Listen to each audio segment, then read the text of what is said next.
Hey guys, welcome. My name is Eric Coffie, host of ScoreContracts.com, and in today's video we're discussing Standard Form 1449, also known as the SF 1449. And what we do is, this was sent to me by one of my subscribers. We're going to walk through an example via FedBizOpps, and we're going to pull down the RFP, and I'm going to walk you through completing the actual documents and the forms. He asked me to help go through it with him, so I'm going to go through it and show you the same example that I did for him, how I walk through and how I actually complete the forms himself. And at the very end, because this was an awarded project already, what I did was I went a step further and I called the actual person who won the award. So stay tuned and make sure you hear that phone call. If you want to skip through, it's around the 6-minute mark where I actually reach out, I call the award winner, I go through, I find his number, I pick up the phone, I call him, and I asked him if I can help work together with that person on this particular project. This is an example that I talked to you about in my FedBizOpps, how to win contracts in your first 30 to 60 days. This is one of the examples. I show you guys how to do this because I want you to understand that this is real. And if I can pick up the phone and do it and not know anything about the contract, so can you. So stay tuned and watch this video, and I'll see you when we get back. I received an email from one of my subscribers asking me about help with the solicitation. So I thought today we'll go through and we'll walk through filling out the forms on one of the solicitations. So let's get started. This is for concrete barriers. Here's a solicitation number, and this is on FedBizOpps. It says here, there have been modifications made to this notice. You're currently viewing the original synopsis. To view the most recent, click here. Make sure you get all the information in case anything has changed. All right, here's the package. Let's download this stuff. Okay, that's one of the details. Okay, we've got that. There's a couple amendments here. Make sure you go through all your amendments. And I'm just gonna keep downloading this stuff.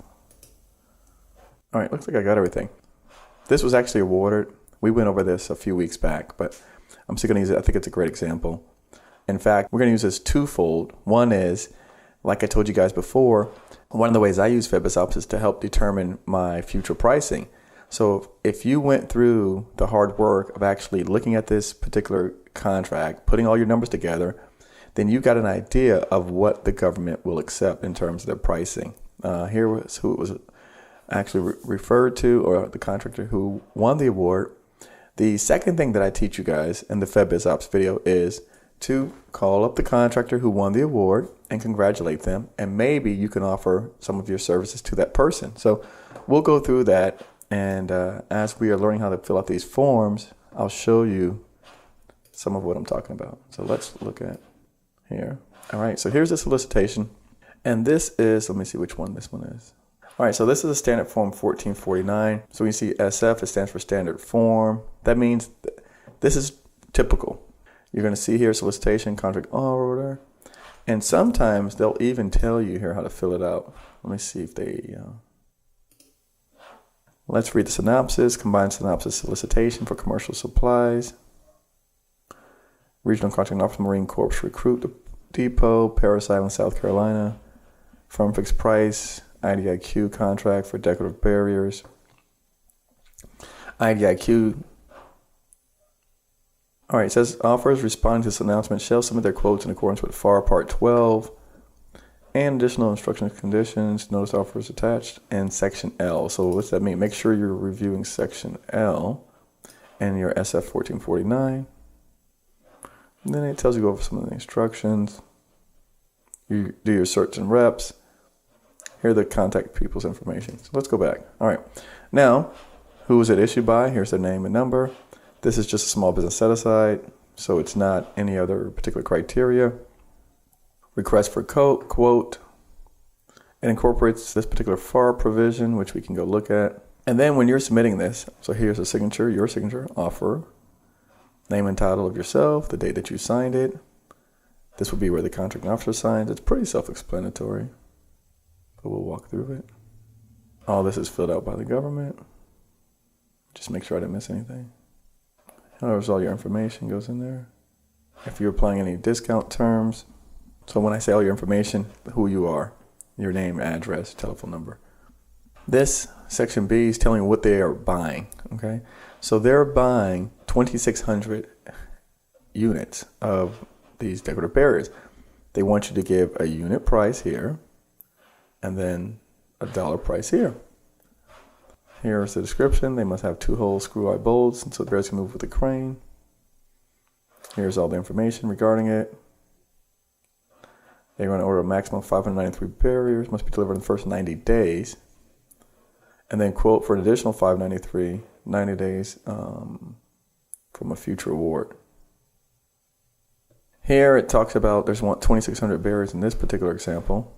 1 year after the date of the IDIQ. There are currently 2 installation phases. Phase 1, 593, within 90 days. The article is approved in the first time frame. All right, so you're going to basically price out some future quantity amount, so you would adjust for inflation and cost increase. Some of the definitions used in the particular contract. What I tell people is to make sure when you're going through these proposals that you go through really slowly and read everything. A lot of times people are saying how they're rejected because you didn't fill out checkbox, a check mark, forgot to initial a certain item. So make sure you go through really carefully and review it, especially if it's your first time around. You don't want to get rejected because you failed to fill out initial in a certain spot or mark an X where X was supposed to be marked. So I'm just reading through this slowly. Not fun, but it's the kind of work that you got to do when you are putting together bids, especially particularly on FBO. A lot of the stuff is not going to apply to you because, again, this is a standard form. So the majority of the information is they're just copying and pasting these documents. This is important. The end item shall be reported using the receiver report capability and wider workflow in accordance with the clause 252. If it's not required for this contract, the contractor is not using wider to follow these particular procedures. It looks like you're going to be using wider workflow to do your billing. It's an electronic software that the government system they have where you input the information. It's kind of like invoicing, but electronically. Tells you how to keep your subcontractors in line and how to write up your subcontract agreement, what clauses you should incorporate. Inspection acceptance. Tells you here the 2 CLINs, where they're going to be expected and accepted at, which is already listed above. So you got 2 CLINs you got to complete. Some of the clauses that are incorporated. They do provide training on wide area workflow, so don't worry about that. There's sufficient training on it. Tells you should be reaching out to. RapidGate. By the way, RapidGate is how you get access to the facilities. So here it says, contract should deliver 1 lot within 60 calendar days from the date of this contract to the Government Marine Corps Depot for the first article test.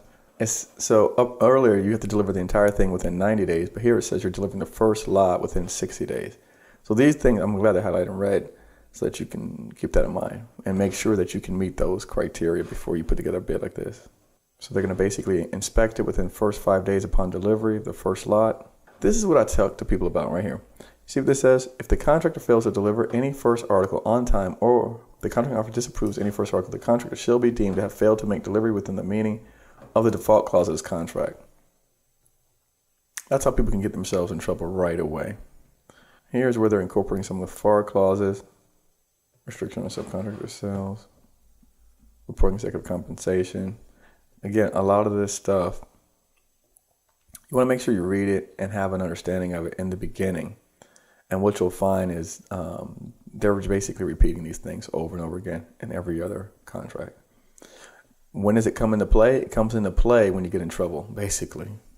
That's when they're going to go and start enforcing this stuff on you. If you are in business and doing things the right way, you should be following, you should obviously combating trafficking persons. You shouldn't be using child labor. I mean, some of these things are just make sense. National labor relations, you've got to pay fair wage rates and things of that nature. So a lot of those things you should already know. The only difference is on this specific contract, you need to know what those rates are that apply because each contract has different wage rates. Restrictions on certain foreign purchases. Most of the time, the contracts are Buy American. So bear that in mind if you ever decide to try and sell the government something that comes from another country outside of the United States. You have to be careful in that because I've been on projects where they changed, they were redoing some of the government housing buildings, and ultimately the person put in sinks that were made in China, and they had to remove every single sink and replace it. It's very expensive. Okay, order limitations, minimum order. So it tells you here, any order in excess, any order for a single item in excess of 2,600, any order for a combination of items in excess of 2,600 is maximum. A series of orders from the same ordering office within 7 days that together call for quantity exceeding. Those are just some of the limitations. So they're saying in here, return to order offering within 2 days after issuance. So you've got to honor any order that exceeds the maximum limitations in the above paragraph. All right, here is an example. I guess it took us about 9 minutes to get into this, but unfortunately, that's the way it goes. Here's an example where you can easily miss over a box that needs to be marked. And this is where they'll throw out your bid. So it says here the offer represents that it is X or it's not X, a successor to a predecessor that held a federal contract or grant within the last 3 years. You just have to tell the truth. If you are, then you got to put their cage code down and their legal name. If not, it doesn't apply to you. Here you go. Here's your representation. Again, the offer represents that blank, it is or is not a domestic corporation, and it is or is not a subsidiary of an inverted domestic corporation. Here you are, you have, or do, does not have current active federal contracts grants valued greater than 10 million. Same thing here. If you have any unpaid federal tax liabilities, if you're convicted of a felony, a criminal investigation, or within the last 24 months. So finally, we start getting to some of the provisions that we need to mark an X on.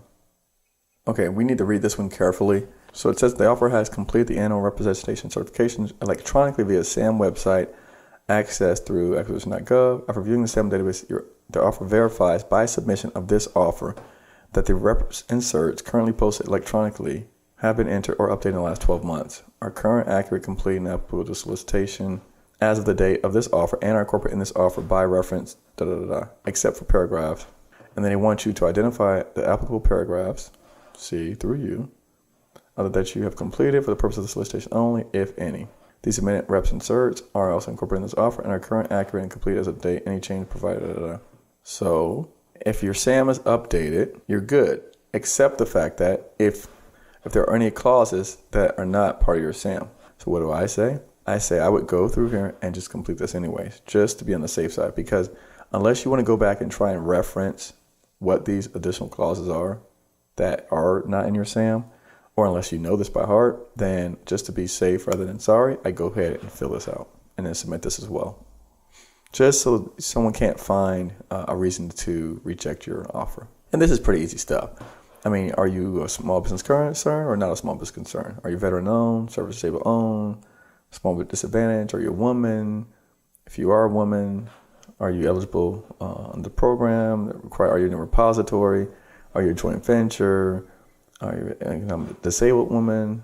Are you another joint venture? I mean, hub zone. So this is stuff that doesn't take brain work. You just mark the boxes where they apply. Hopefully you don't have any foreign end products. Here's where you talk about the Buy America certificate, free trade agreements, Israeli Free Trade Act. I mean, hopefully you don't have anything that is in any other country, especially on such a small project. If so, then you must list it there and where the country of origin. If not, leave it blank. All right, here you are. If you're presently disbarred, suspended, proposed for debarment, or declared ineligible for contract awards by any federal agency, if you've not had within 3-year period preceding this offer been convicted of a felony or civil judgment rendered against you for commission of fraud or a criminal offense in connection with attempting to obtain or perform a federal, state, or local contract or subcontract. So again, you got to go through and mark the ones that apply to you. Same thing here, all the way down. Looks like we're getting close to the end. It's 61 pages, we're on 47. Do you have your taxpayer identification number? I hope you do. Your organization type, you should know that. If you have a parent company, you have to list who they are. Okay, if you anticipate submitting an offer with an estimated contract value of greater than 50 million or greater than 500,000. Again, you just got to read this stuff and make sure you're fixing on all these little boxes. So this is where they'll get you at.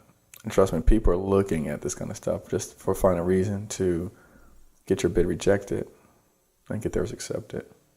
So don't give them a reason. Here's your point of contact. Okay, looks like there was a site visit. That looks like the SF 1449, excuse me. Let's take a look at it. Okay, that's just a picture. Okay, here's your amendment. Okay, the purpose of the amendment is to add attachment 3, concrete barriers before and after picture to section J. You must sign, acknowledge the amendment, include that with your bid. The purpose of the amendment is to add attachment 4, questions and answers to your RFQ. Again, they're not extending the time frame on this. There's your questions and answers. So I don't really, I'm looking at this. Looks like we went through all the documents. We've got the details. Attachment 1, we've got attachment 2, we've got SS49, we've got the Q&A, we've got amendment 2. Let's see, concrete barriers before and after. Okay, that's just a picture of what they look like. Here's the details of what you're bidding. Okay, before and after pictures. What they're expecting. All right, so we've got all the amendments, we've got all the information that we needed.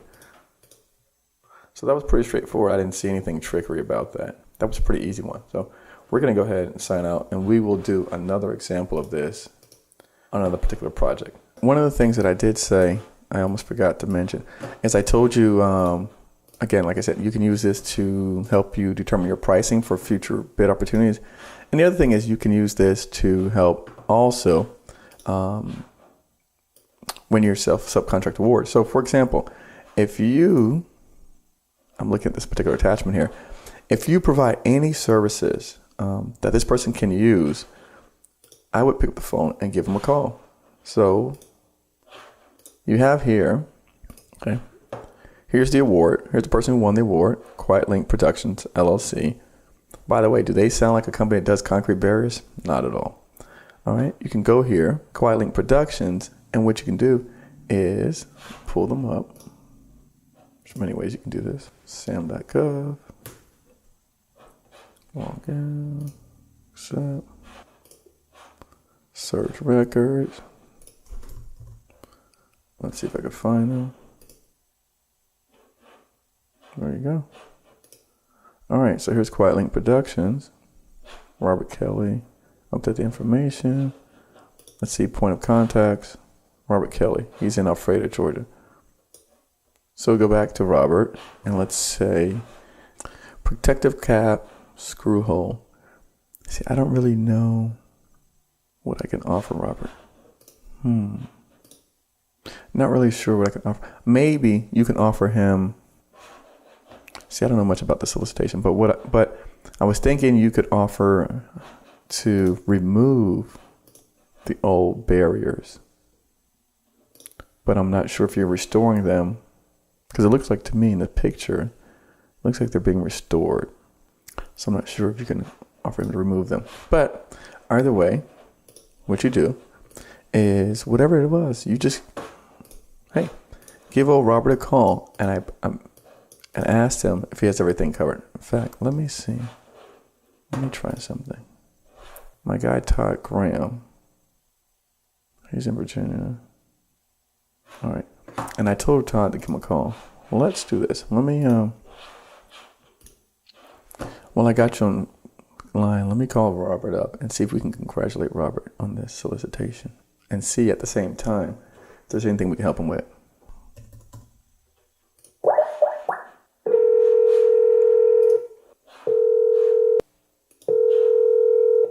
Hello? Hey, Robert Kelly, please. Speaking. Hey, Robert, Eric Coffie here. Congratulations. I saw you just won an award with the government for concrete barriers. I could barely hear echo. That's all I could hear. Really? All right, how about now? Yeah, that's a lot better. Sounds like you're on the phone now. Yeah, all right, there you go. Yeah, no, I was helping a client actually put this bid together to do those barriers. And so I didn't know. I told him I'd reach out to you and see if you had everything covered. And if there's... Precast? You got the precasters? Yeah, I do. Oh, okay. What's your company name? My company's Evankoff Construction. Evankoff Construction? Yeah. Okay. Who did you guys help? I mean, what were the numbers, I guess? I pretty much got everything together, but I mean, if you got good numbers, you got good numbers. And All right. I tell you what. Listen, what's your email address? Let me send you over what we got. R. Kelly. R. Kelly. Kelly at quietlinkllc.com. All right. R. Kelly Kelly. You do a facility, or you were going to do them on site? How you guys going to do that before? No. Actually, I was just helping put together a proposal. I'd have to talk to him and see how he wanted to do that. But I'm going to give him a call right now. That's the other company. You're saying you send me. Okay. Yeah. I was just helping him put the proposal together. I wasn't the one doing the actual work. Oh, okay. Yeah. I just helped him put the proposal together to bid the job, but I wasn't self-performing the work. I just wrote the proposal for him. Okay. Yeah, but I'll give him a call and talk to him, and then we'll shoot you over what he's got. Okay, that's fine. Okay. You can take a look at it. If you don't like it, you don't have to do anything with it. That's fine. You can send it to me. That's fine. Okay. All right. Thank you, sir. Have a great day. All right. Bye. There's an example of giving someone a call and sending over the numbers. All right. So that goes back to what I was teaching you guys in the FedBizOpps particular site, 6 ways that I use FedBizOpps to win contracts really easily.